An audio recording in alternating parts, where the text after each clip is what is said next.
going on.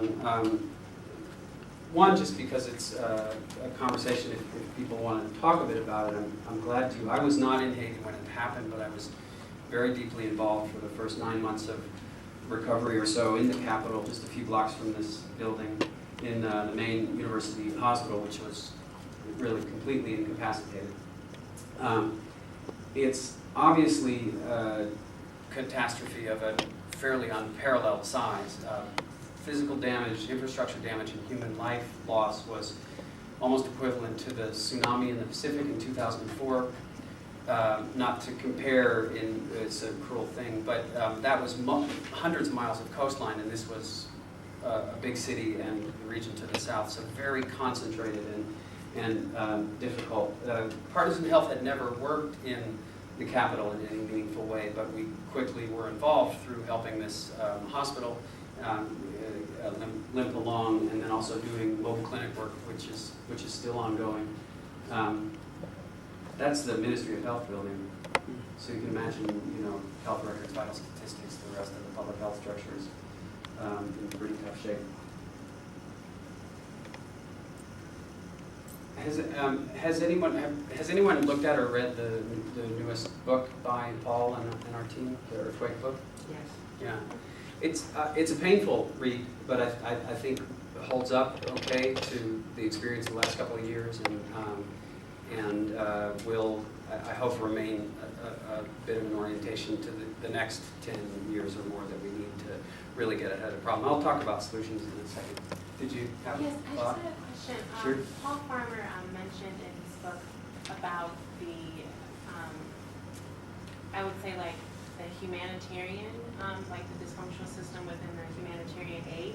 Do you ever find a type of like conflict or tension in between your philosophy with a long-term commitment versus those who come in for only like a brief amount of time? Is there ever like a clash in between those two ideologies or systems?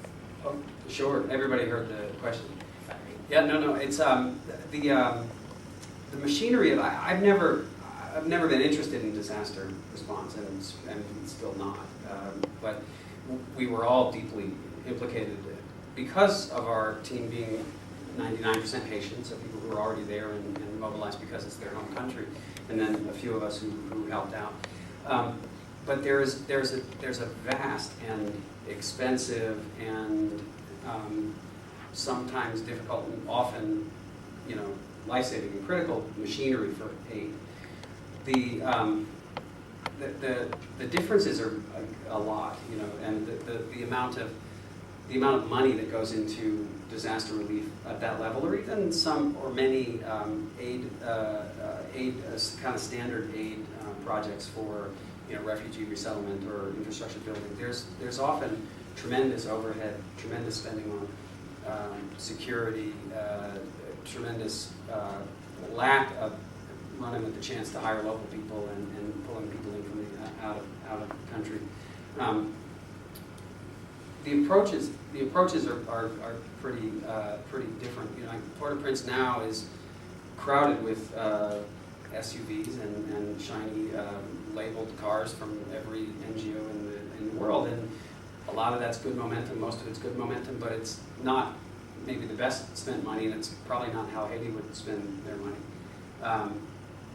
Security during the disaster period was a huge expensive issue for many groups that we were trying to collaborate with, and they had such rigid, just a small example from my own work, but often groups had such rigid security and time protocols that they were hard to work with, and so our group ended up living on that hospital campus, and it was not ideal in any way. It was a really tough place to live, but it felt like the only way we could contribute to the hospital and work with these partners who were drawing a much finer line. So there's very much, I think down to the small level, and certainly from the funding and the money involved, the differences can be quite big.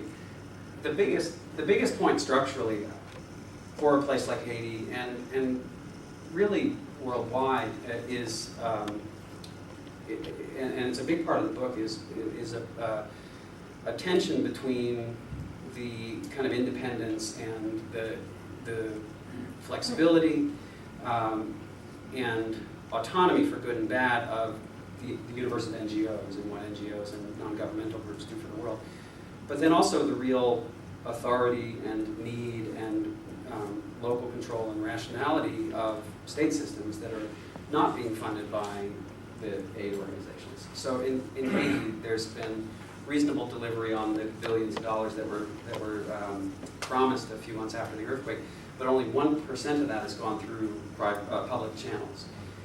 And so at the end of this period, it's unclear what's going to be left behind.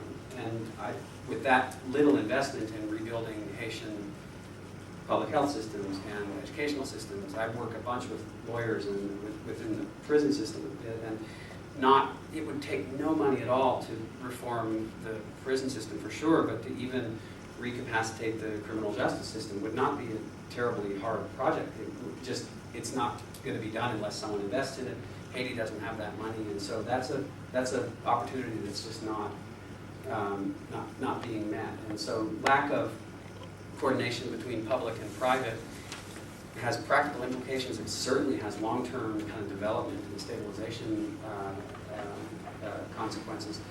There are also, and again, sort of in a school setting, there are also very meaningful and important human rights consequences. The only thing in the world that is able to, or the only thing in the world that is tasked with delivering on rights are states, nations. Non-governmental organizations can be as ethical and rights-driven as they care to be, but ultimately they're not the venue for providing for rights. It's nations that do that. And if we don't put some capacity into a nation in a meaningful way, not as a puppet government and not as a holding state, but if we don't invest in states, then this larger potential of maybe providing for better rights just kind of won't maybe even can't happen. So that's also, I'm glad you bring it up. It's a huge piece of how we work and also an important political and policy point that hasn't started to change yet. I think that's kind of for the future. Let me talk about one very positive, or a couple really positive things, partially on that vein, and then hopefully we can just have the discussion. Among the consequences of the earthquake, so I was there just a few weeks ago at the 2-year anniversary, and things have changed in some substantial ways. The capital is a little less crowded. 500,000 people are still homeless in refugee situations and very, very, very tenuous from a high of 1 million or 1.2 million. That's still a lot of people, and it's unclear where these families have gone. But the capital itself is not as compressed and desperate. A lot of rubble has been cleared. There's motion in a lot of good ways. Nothing that's nearly meeting the level of need, but there's a lot of very substantial momentum. And at least for me personally, it feels like some of the first panic is changing a little bit. There are dozens and dozens of great projects, many of them driven by small communities, by universities, by communities of faith, by people who do these things. And among the beyond the residency that I was talking about, the most exciting for us is this new hospital that is about 80% complete now and will open in the summer. When the earthquake happened, we'd already been planning to build let me just flip back to a map. We were already planning to build a hospital, a district-sized hospital in the city of Mirebalais. I'm sorry, it's coming back. Right here in the middle of our region. So Partners in Health has been in this part of the country for 25 years, and in this part of the country for about 5 or 7. But Mirebalais is a place we'd never worked because of another nonprofit group that was there and sort of folded. And as the earthquake happened, we had already purchased land and had plans drawn up for about a 100-bed hospital. At the time of the earthquake, the government, about 5 weeks later, the government came and said, scratch those plans. We need a bigger hospital. It needs to be done faster, and it needs to be a training hospital because